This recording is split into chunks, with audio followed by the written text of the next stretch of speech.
काय मित्रांनो, सरकारने शेतकऱ्याला कर्जमाफी दिली आहे. 2 लाखापर्यंत कर्ज माफ होणार आहे आणि जे नियमित भरते त्याला 50,000 रुपये अनुदान प्रोत्साहन मिळणार आहे.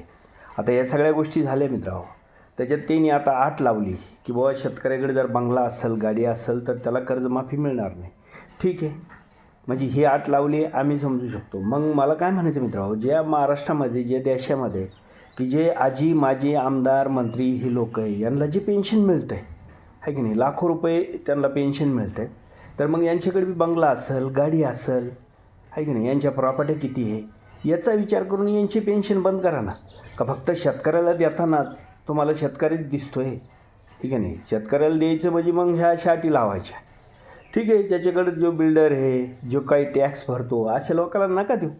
आम्ही कुठं म्हणतो त्यांना द्या, पण जे आहे शेतकरी त्यांना तर द्या. म्हणजे शेतकऱ्याला देताना काही अटी लावायच्या. आणि तुम्ही तुमचं पेन्शन लाटीता, गाड्या बंगल्या असताना, गाडी बंगला असताना तुम्ही पेन्शन घेता, त्याचं काय? ते पेन्शन घेता म्हणजे ते सामान्य लोकांचेच पैसे आहे ना.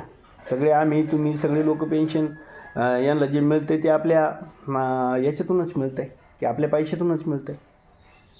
काही सरकारने विचार करायला पाहिजे मित्रांनो की शेतकऱ्याला देतानाच असा निर्णय का, हा माझा प्रश्न आहे.